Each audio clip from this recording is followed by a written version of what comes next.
semuanya. Assalamualaikum warahmatullahi wabarakatuh. Perkenalkan, nama saya Alif Fatih Yuniar Pradani dengan NIM 1805387.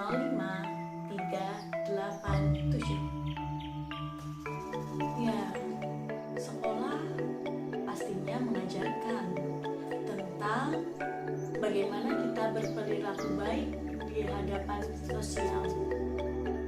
Bagaimana cara kita bersosialisasi, bagaimana cara kita bersosial dengan tetangga atau teman-teman di sekolah. Dan pastinya sekolah mengajarkan tentang tata krama, sopan santun, tanggung jawab, dan kedisiplinan. Mungkin banyak dijumpai di sekolah tentang peserta didik yang nakal, tidak taat aturan, dan sekolah dengan maunya sendiri. Mengapa peserta didik yang seperti itu ada? Apa yang sebenarnya peserta didik itu alami? Mengapa bisa terjadi? Dan bagaimana cara kita sebagai calon guru mengatasi peserta didik yang seperti itu? Marilah kita kupas dengan tips bagi berikut.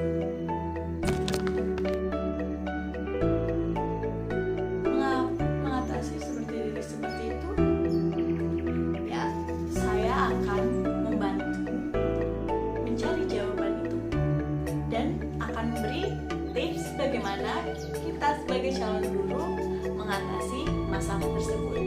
Oke, let's go.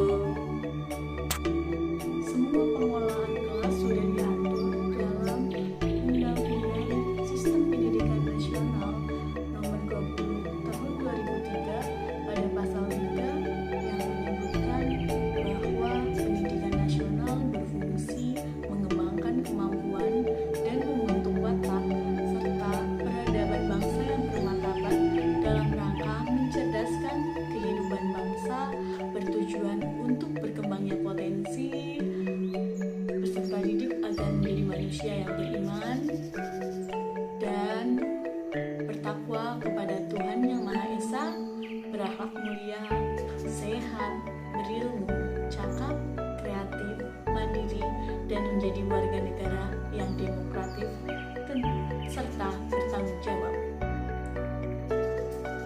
Sebelumnya, apa sih itu disiplin? Disiplin adalah kontrol diri dalam mematuhi aturan baik yang dibuat oleh diri sendiri, peraturan pemerintah, orang tua atau pihak keluarga, lembaga pendidikan, masyarakat, bernegara maupun beragama. Disiplin juga merujuk pada kebebasan individu untuk tidak bergantung pada orang lain, dan individu bisa memilih membuat keputusan, tujuan, melakukan perilaku, pikiran maupun emosi sesuai dengan prinsip yang diyakini dari aturan moral yang dianut. Nah, ini mengapa anak suka dengan semaunya sendiri. Kenapa anak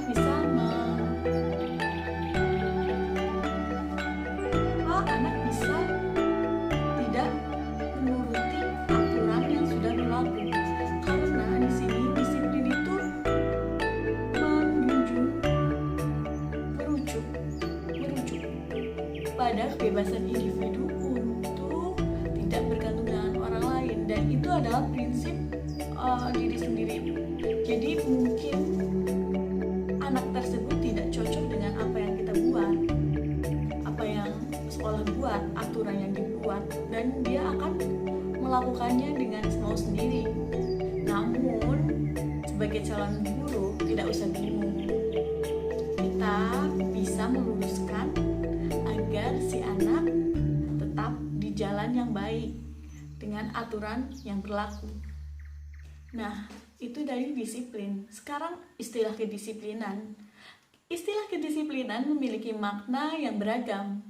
Di antaranya yaitu penertiban dan pengawasan diri, penyesuaian diri terhadap aturan, kepatuhan terhadap perintah pemimpin, penyesuaian diri terhadap norma-norma kemasyarakatan, dan lain-lain. Itu istilah kedisiplinan. Nah, teman-teman sudah tahu kan apa itu disiplin dan apa itu istilah kedisiplinan tersebut?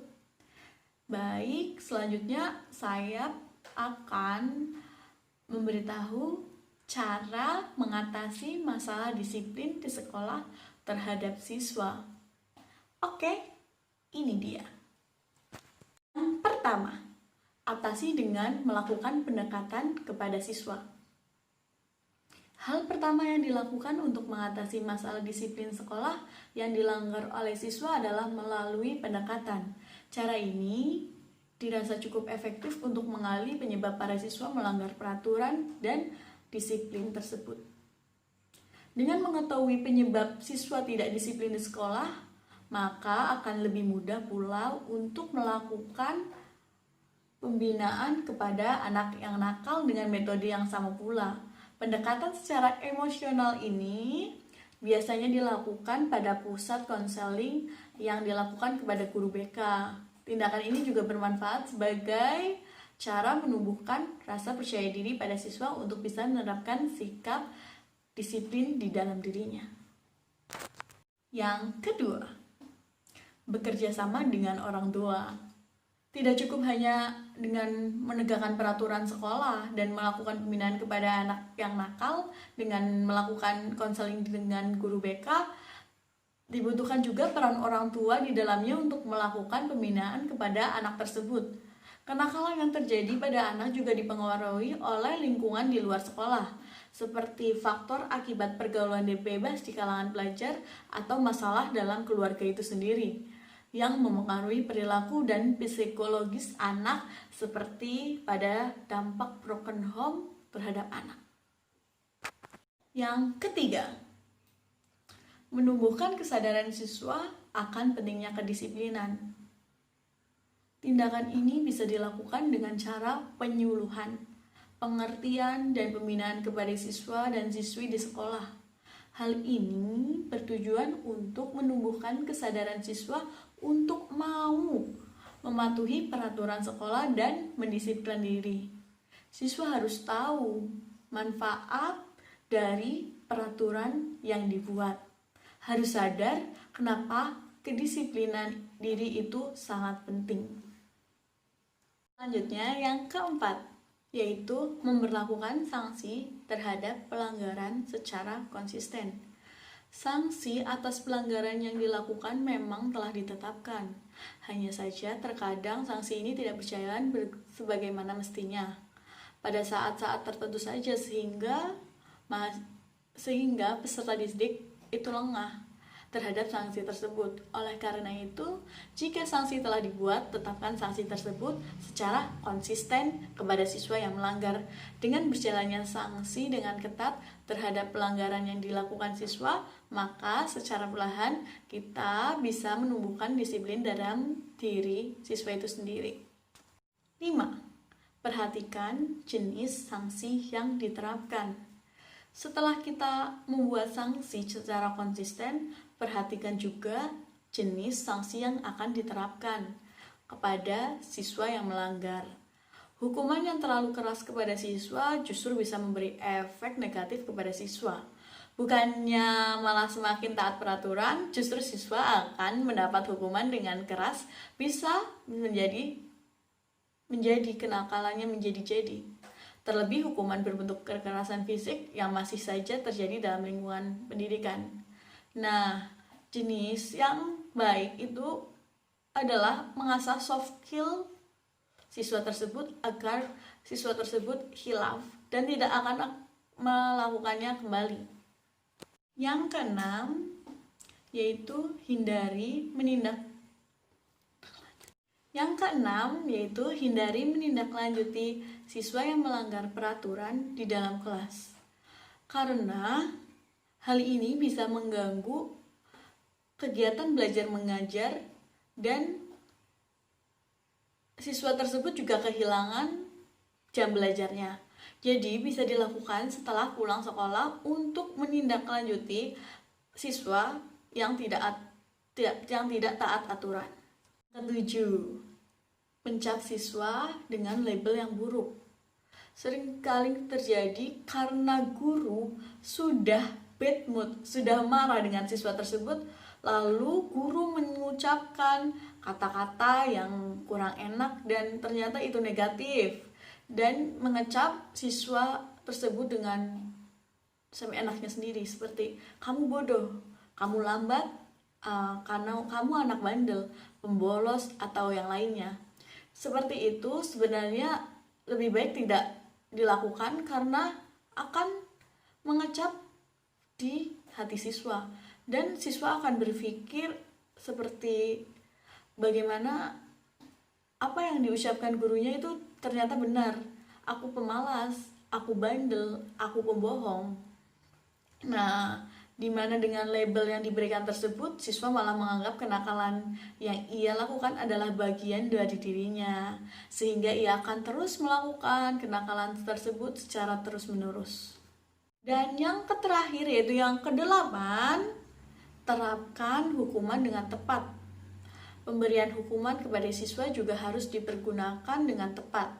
Jika siswa tidak disiplin di kelas hanya dengan meribut atau berbicara saat jam pelajaran, maka cukup dengan memberikan teguran kepada siswa. Tidak diperlukan memberikan hukuman yang berat kepada siswa karena pelanggaran kecil yang dilakukannya. Hal ini sebaiknya diterapkan pada cara mengatasi siswa yang melanggar tata tertib. Itulah tadi 8 cara mengatasi siswa yang kurang disiplin dalam sekolah. Semoga bermanfaat. Saya Alifati Yuniar Pradani. Terima kasih sudah menonton video ini. Jangan lupa like, comment, and subscribe. Gagal Gumsil. Kemudian komen di bawah ini ya. Semoga video ini bermanfaat untuk kalian yang menonton. Terima kasih. Wassalamualaikum warahmatullahi wabarakatuh. Sampai jumpa di video selanjutnya.